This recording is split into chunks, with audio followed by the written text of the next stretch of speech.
नमस्कार। टॉपिक पर आधारित प्रश्नोत्तरी के वीडियो में आपका स्वागत है। इस वीडियो के प्रश्नों को हल करने से पहले इस टॉपिक पर बना थियरी वाला वीडियो अवश्य देख लें ताकि आपकी तैयारी बेहतर तरीके से हो सके। टॉपिक पर आधारित थियरी वाले वीडियो का लिंक इस वीडियो के डिस्क्रिप्शन में मिल जाएगा। तो चलिए अभ्यास प्रश्नों की पहली स्लाइड से शुरुआत करते हैं। भूपृष्ठ पर स्थित किसी बिंदु की पृथ्वी के केंद्र से मापी गई कोणीय दूरी क्या कहलाती है? देशांतर, विकल्प बी। अक्षांश, विकल्प सी। ध्रुव, विकल्प डी। विषुवत-वृत्त। अब 5 सेकंड में उत्तर सोचिए। 5, 4, 3, 2, 1। सही उत्तर है विकल्प बी। पृथ्वी के केंद्र से भूपृष्ठ के किसी भी बिंदु की कोणीय दूरी को उस बिंदु का अक्षांश कहा जाता है। 0 डिग्री अक्षांश रेखा को अन्य किस नाम से जाना जाता है? कर्क रेखा, विकल्प बी। मकर रेखा, विकल्प सी। विषुवत-वृत्त, भूमध्य रेखा, विकल्प डी। प्रधान याम्योत्तर। अब 5 सेकंड में उत्तर सोचिए। 5, 4, 3, 2, 1। सही उत्तर है विकल्प सी। 0 डिग्री अक्षांश रेखा को विषुवत-वृत्त या भूमध्य रेखा भी कहते हैं, जो पृथ्वी को 2 बराबर गोलार्धों में विभाजित करती है। अक्षांश का मापन किन इकाइयों में किया जाता है? केवल अंश, विकल्प बी। किलोमीटर और मीटर, विकल्प सी। अंश, मिनट और सेकंड, विकल्प डी। समय और दूरी। अब 5 सेकंड में उत्तर सोचिए। 5, 4, 3, 2, 1। सही उत्तर है विकल्प सी। कोणीय दूरी होने के कारण अक्षांश को अंश, मिनट और सेकंड में मापा जाता है। अक्षांश रेखाएं पृथ्वी के चारों ओर किस दिशा में खींची जाती हैं? उत्तर से दक्षिण, विकल्प बी। पूर्व से पश्चिम, विकल्प सी। दक्षिण से उत्तर, विकल्प डी। केंद्र से परिधि। अब 5 सेकंड में उत्तर सोचिए। 5, 4, 3, 2, 1। सही उत्तर है विकल्प बी। अक्षांश रेखाएं ग्लोब पर पूर्व से पश्चिम दिशा में खींची गई काल्पनिक समानांतर रेखाएं हैं। पृथ्वी को 2 बराबर भागों में बांटने वाली एकमात्र रेखा कौन सी है? 23 साढ़े 23 डिग्री उत्तरी अक्षांश, विकल्प बी। 0 डिग्री देशांतर, विकल्प सी। विषुवत रेखा 0 डिग्री, विकल्प डी। 90 डिग्री ध्रुव। अब 5 सेकंड में उत्तर सोचिए। 5, 4, 3, 2, 1। सही उत्तर है विकल्प सी। 0 डिग्री अक्षांश यानी विषुवत रेखा पृथ्वी को उत्तरी और दक्षिणी गोलार्ध नामक 2 बराबर भागों में बांटती है। विषुवत-वृत्त के उत्तरी भाग को क्या कहा जाता है? दक्षिणी गोलार्ध, विकल्प बी। पूर्वी गोलार्ध, विकल्प सी। उत्तरी गोलार्ध, विकल्प डी। पश्चिमी गोलार्ध। अब 5 सेकंड में उत्तर सोचिए। 5, 4, 3, 2, 1। सही उत्तर है विकल्प सी।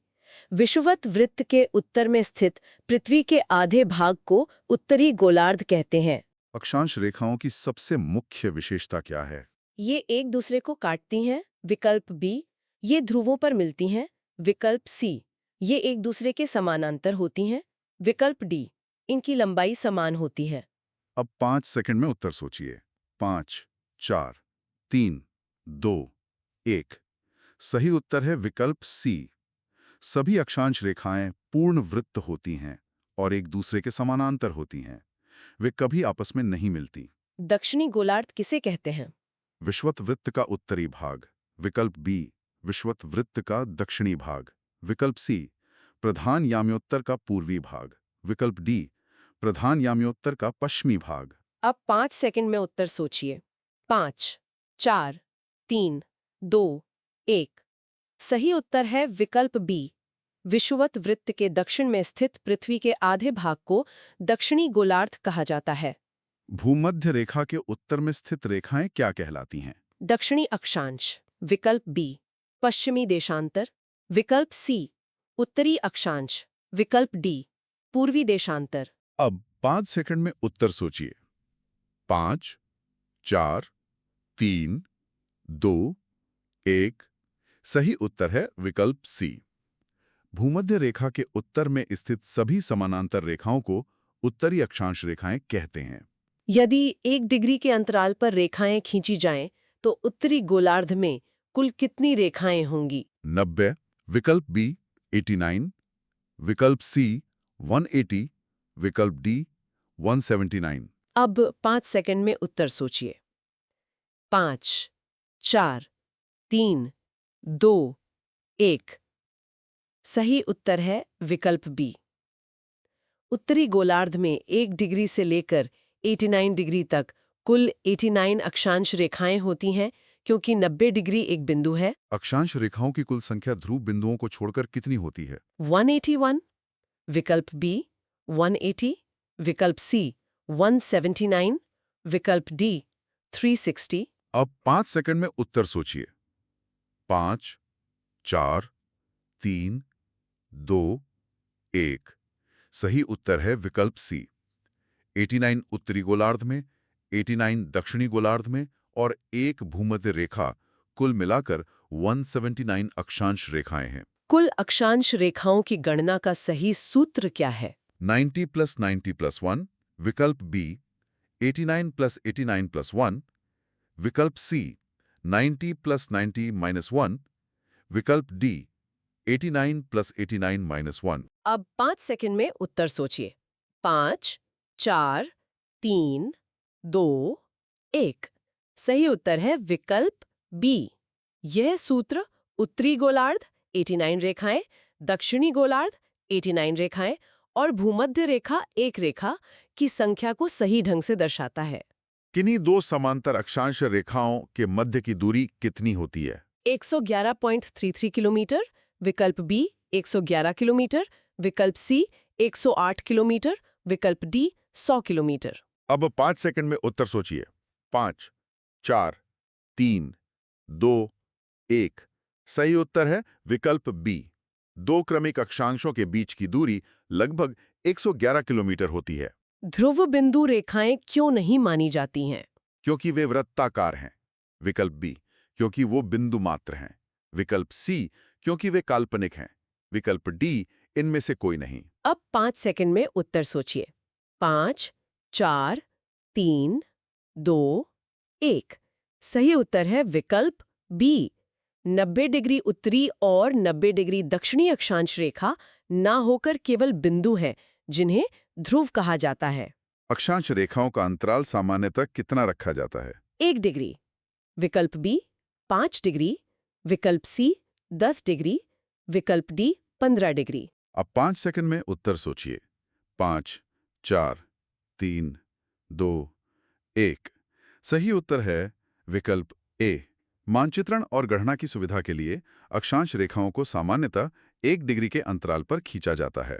उत्तरी ध्रुव और दक्षिणी ध्रुव को मिलाने वाली काल्पनिक रेखा क्या कहलाती है? अक्षांश रेखा, विकल्प बी विषुवत रेखा, विकल्प सी प्रधान याम्योत्तर, विकल्प डी मकर रेखा। अब 5 सेकंड में उत्तर सोचिए। 5, 4, 3, 2, 1। सही उत्तर है विकल्प सी। प्रधान याम्योत्तर वह देशांतर रेखा है जो उत्तरी और दक्षिणी ध्रुवों को जोड़ती है और 0 डिग्री देशांतर कहलाती है। प्रधान याम्योत्तर रेखा किस शहर से होकर गुजरती है? पेरिस, विकल्प बी न्यूयॉर्क, विकल्प सी नई दिल्ली, विकल्प डी लंदन ग्रीनविच। अब 5 सेकंड में उत्तर सोचिए। 5, 4, 3, 2, 1। सही उत्तर है विकल्प डी। अंतर्राष्ट्रीय सहमति के अनुसार प्रधान याम्योत्तर रेखा लंदन के पास ग्रीनविच वेधशाला से होकर गुजरती है। प्रधान याम्योत्तर को किस मान से जाना जाता है? 90 डिग्री देशांतर, विकल्प बी 180 डिग्री देशांतर, विकल्प सी 0 डिग्री देशांतर, विकल्प डी 0 डिग्री अक्षांश। अब 5 सेकंड में उत्तर सोचिए। 5, 4, 3, 2, 1। सही उत्तर है विकल्प सी। प्रधान याम्योत्तर को 0 डिग्री देशांतर के रूप में परिभाषित किया गया है, जो देशांतरों के लिए संदर्भ रेखा है। प्रधान याम्योत्तर रेखा पृथ्वी को किन 2 भागों में बांटती है? उत्तरी और दक्षिणी गोलार्ध, विकल्प बी, पूर्वी और पश्चिमी गोलार्ध, विकल्प सी, उष्ण और शीत कटिबंध, विकल्प डी, जल और थलमंडल। अब 5 सेकंड में उत्तर सोचिए। 5, 4, 3, 2, 1। सही उत्तर है विकल्प बी, 0 डिग्री देशांतर रेखा पृथ्वी को पूर्वी और पश्चिमी गोलार्ध में विभाजित करती है। क्या देशांतर रेखाएं समानांतर होती हैं? हाँ, हमेशा। विकल्प बी नहीं, विकल्प सी केवल विषुवत रेखा पर, विकल्प डी केवल ध्रुवों पर। अब 5 सेकंड में उत्तर सोचिए। 5, 4, 3, 2, 1। सही उत्तर है विकल्प बी। देशांतर रेखाएं ध्रुवों पर जाकर मिल जाती हैं, इसलिए वे एक दूसरे के समानांतर नहीं होती हैं। देशांतर रेखाओं के बारे में सत्य कथन चुनें। ये पूर्व से पश्चिम खींची जाती हैं। विकल्प बी, या ध्रुवों पर मिल जाती हैं। विकल्प सी। इनके बीच की दूरी समान रहती है। विकल्प डी। ये पृथ्वी को उत्तरी दक्षिणी भाग में बांटती हैं। अब 5 सेकंड में उत्तर सोचिए। 5, 4, 3, 2, 1। सही उत्तर है विकल्प बी। सभी देशांतर रेखाएं अर्धवृत्त होती हैं और उत्तरी व दक्षिणी ध्रुवों पर अभिसरित होती हैं, यानी मिल जाती हैं। देशांतर रेखाओं के बीच अधिकतम दूरी कहाँ पर होती है? उत्तरी ध्रुव पर, विकल्प बी, दक्षिणी ध्रुव पर, विकल्प सी, कर्क रेखा पर, विकल्प डी। विषुवत रेखा पर। अब 5 सेकंड में उत्तर सोचिए। 5, 4, 3, 2, 1। सही उत्तर है विकल्प डी। देशांतरों के बीच की दूरी विषुवत रेखा पर सबसे अधिक होती है और ध्रुवों की ओर क्रमशः कम होती जाती है। विषुवत रेखा पर देशांतरों के बीच अधिकतम दूरी कितनी होती है? 111 किलोमीटर, विकल्प बी, 111.33 किलोमीटर, विकल्प सी, 112 किलोमीटर, विकल्प डी। 108.5 किलोमीटर। अब 5 सेकंड में उत्तर सोचिए। 5, 4, 3, 2, 1। सही उत्तर है विकल्प बी। विषुवत रेखा पर 1 डिग्री देशांतर के बीच की दूरी सर्वाधिक लगभग 111.33 किलोमीटर होती है। ध्रुवों से विषुवत रेखा की ओर बढ़ने पर देशांतरों के बीच की दूरी पर क्या प्रभाव पड़ता है? घटती है, विकल्प बी। बढ़ती है, विकल्प सी। समान रहती है, विकल्प डी। पहले घटती है फिर बढ़ती है। अब 5 सेकंड में उत्तर सोचिए। 5, 4, 3, 2, 1। सही उत्तर है विकल्प बी। ध्रुवों पर दूरी 0 होती है और जैसे जैसे विषुवत रेखा की ओर बढ़ते हैं, ये दूरी बढ़ती जाती है। भारत वैश्विक रूप से किस गोलार्ध में स्थित है? दक्षिणी गोलार्ध, विकल्प बी। उत्तरी गोलार्ध, विकल्प सी। पश्चिमी गोलार्ध, विकल्प डी। इनमें से कोई नहीं। अब 5 सेकंड में उत्तर सोचिए। 5, 4, 3, 2, 1। सही उत्तर है विकल्प बी। अक्षांशीय दृष्टि से भारत पूरी तरह से भूमध्य रेखा के उत्तर में है, अतः यह उत्तरी गोलार्ध में स्थित है। भारत का विस्तार किन कटिबंधों में है? केवल उष्ण, विकल्प बी। केवल उपोष्ण, विकल्प सी। उष्ण और उपोष्ण दोनों, विकल्प डी। केवल शीत कटिबंध। अब 5 सेकंड में उत्तर सोचिए। 5, 4, 3, 2, 1। सही उत्तर है विकल्प सी। कर्क रेखा भारत के मध्य से गुजरती है, इसलिए इसका दक्षिणी भाग उष्ण और उत्तरी भाग उपोष्ण कटिबंध में आता है। अक्षांशीय दृष्टि से भारत का स्थान क्या है? भूमध्य रेखा के दक्षिण में, विकल्प बी। भूमध्य रेखा के उत्तर में, विकल्प सी। मकर रेखा के ऊपर, विकल्प डी। दक्षिणी ध्रुव के पास। अब 5 सेकंड में उत्तर सोचिए। 5, 4, 3, 2, 1। सही उत्तर है विकल्प बी। भारत की संपूर्ण भूमि भूमध्य रेखा के उत्तर में स्थित है। भारत की मुख्य भूमि का अक्षांशीय विस्तार कहाँ से शुरू होता है? 6 डिग्री 4n, विकल्प बी। 8 डिग्री 4n, विकल्प सी। 7 डिग्री 4n, विकल्प डी। 9 degree 4n। अब 5 सेकंड में उत्तर सोचिए। 5, 4, 3, 2, 1। सही उत्तर है विकल्प बी। भारत की मुख्य भूमि का सबसे दक्षिणी सिरा कन्याकुमारी 8 डिग्री 4n उत्तरी अक्षांश पर स्थित है। भारत का उत्तरी अक्षांशीय विस्तार कहाँ तक है? 36 डिग्री 7n, विकल्प बी। 37 डिग्री 6n, विकल्प सी। 38 डिग्री 6n, विकल्प डी। 35 degree 6n। अब 5 सेकंड में उत्तर सोचिए। 5, 4, 3, 2, 1। सही उत्तर है विकल्प डी। भारत का सबसे उत्तरी बिंदु इंदिरा 37 डिग्री 6 उत्तरी अक्षांश पर स्थित है। भारत की मुख्य भूमि का सही अक्षांशीय विस्तार चुनें। 8 डिग्री 4 एन से 37 डिग्री 6 एन। विकल्प बी 6 डिग्री 45 एन से 37 डिग्री 6 एन। विकल्प सी 8 डिग्री 4 एस से 37 डिग्री 6 एस। विकल्प डी 68 डिग्री 7 ई से 97 डिग्री 25 ई।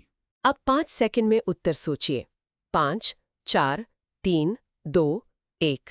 सही उत्तर है विकल्प ए। भारत की मुख्य भूमि दक्षिण में 8 डिग्री 4 उत्तरी अक्षांश से उत्तर में 37 डिग्री 6 उत्तरी अक्षांश तक फैली हुई है। भारत का देशांतरीय विस्तार कहाँ से शुरू होता है? 68 डिग्री 7 ए। विकल्प बी 67 डिग्री 8 ई। विकल्प सी 69 डिग्री 7 ई। विकल्प डी 97 डिग्री 25 ई। अब 5 सेकंड में उत्तर सोचिए। 5, 4, 3, 2, 1। सही उत्तर है विकल्प ए। भारत का पश्चिमी बिंदु 68 डिग्री 7 पूर्वी देशांतर पर गुजरात में स्थित है। भारत का पूर्वी देशांतरीय विस्तार कहाँ तक है? 95 डिग्री 25 ई। विकल्प बी 96 डिग्री 25 ई। विकल्प सी 97 डिग्री 25 ई। विकल्प डी 98 डिग्री 25 ई। अब 5 सेकंड में उत्तर सोचिए। 5, 4, 3, 2, 1। सही उत्तर है विकल्प सी। भारत का सबसे पूर्वी बिंदु 97 डिग्री 25 मिनट पूर्वी देशांतर पर अरुणाचल प्रदेश में स्थित है। भारत किस देशांतरीय गोलार्ध में स्थित है? पश्चिमी। विकल्प बी पूर्वी। विकल्प सी उत्तरी। विकल्प डी दक्षिणी। अब 5 सेकंड में उत्तर सोचिए। 5, 4, 3, 2, 1। सही उत्तर है विकल्प बी। देशांतरीय दृष्टि से भारत पूरी तरह से प्रधान याम्योत्तर के पूर्व में है, अतः यह पूर्वी गोलार्ध में स्थित है। संपूर्ण भारत का अक्षांशीय विस्तार कहाँ से शुरू होता है? 8 डिग्री 4 एन। विकल्प बी 6 डिग्री 45 एन। विकल्प सी 7 डिग्री 45 एन। विकल्प डी 5 डिग्री 45 एन। अब 5 सेकंड में उत्तर सोचिए। 5, 4, 3, 2, 1। सही उत्तर है विकल्प बी। अंडमान और निकोबार द्वीप समूह को शामिल करने पर भारत का सबसे दक्षिणी बिंदु इंदिरा पॉइंट 6 डिग्री 45 मिनट उत्तरी अक्षांश पर है। भारत का दक्षिणी भाग किस रेखा के नीचे स्थित है? 37 डिग्री 6 ई। विकल्प बी 23 डिग्री 30 एन। विकल्प सी 68 डिग्री 7 ई। विकल्प डी 0 डिग्री। अब 5 सेकंड में उत्तर सोचिए। 5, 4, 3, 2, 1। सही उत्तर है विकल्प बी। कर्क रेखा भारत को 2 कटिबंधों में बांटती है, जिसका दक्षिणी भाग उष्ण कटिबंध में आता है। 23 डिग्री 30.5 उत्तर से 23 डिग्री 30.5 दक्षिण के मध्य के क्षेत्र को क्या कहते हैं? उपोष्ण कटिबंध। विकल्प बी शीत कटिबंध। विकल्प सी उष्ण कटिबंध। विकल्प डी ध्रुवीय क्षेत्र। अब 5 सेकंड में उत्तर सोचिए। 5, 4, 3, 2, 1। सही उत्तर है विकल्प सी। कर्क रेखा और मकर रेखा के बीच के क्षेत्र को, जहां सूर्य की किरणें वर्ष भर सीधी पड़ती हैं, उष्णकटिबंध कहा जाता है। 2 अक्षांश रेखाएं हमेशा समानांतर होती हैं, लेकिन देशांतर रेखाएं कहाँ मिलती हैं? विषुवत रेखा पर। विकल्प बी कर्क रेखा पर। विकल्प सी ध्रुवों पर। विकल्प डी मकर रेखा पर। अब 5 सेकंड में उत्तर सोचिए। 5, 4, 3, 2, 1। सही उत्तर है विकल्प सी। सभी देशांतर रेखाएं उत्तरी और दक्षिणी ध्रुवों पर एक बिंदु पर आकर मिलती है। भारत का उत्तरी भाग किस कटिबंध में आता है? उष्ण कटिबंध। विकल्प बी उपोष्ण कटिबंध। विकल्प सी शीत कटिबंध। विकल्प डी इनमें से कोई नहीं। अब 5 सेकंड में उत्तर सोचिए। 5, 4, 3, 2, 1। सही उत्तर है विकल्प बी। कर्क रेखा के उत्तर में स्थित भारत का भाग उपोष्ण कटिबंध के अंतर्गत आता है। भारत का अक्षांशीय और देशांतरीय विस्तार लगभग कितने डिग्री का है? 20 डिग्री। विकल्प बी 25 डिग्री। विकल्प सी 30 डिग्री। विकल्प डी 40 डिग्री। अब 5 सेकंड में उत्तर सोचिए। 5, 4, 3, 2, 1। सही उत्तर है विकल्प सी।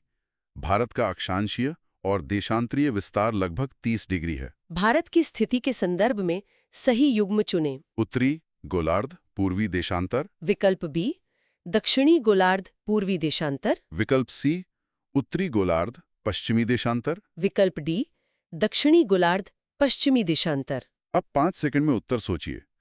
5, 4, 3, 2, 1। सही उत्तर है विकल्प ए। भारत पूरी तरह से भूमध्य रेखा के उत्तर में और प्रधान याम्योत्तर के पूर्व में स्थित है। हमारा टेलीग्राम चैनल अवश्य ज्वाइन करें ताकि आपको बेस्ट हैंड रिटन नोट्स मिलते रहें। इस QR कोड को स्कैन करें या फिर डिस्क्रिप्शन में जो लिंक है टेलीग्राम का, उस पर क्लिक करें। धन्यवाद।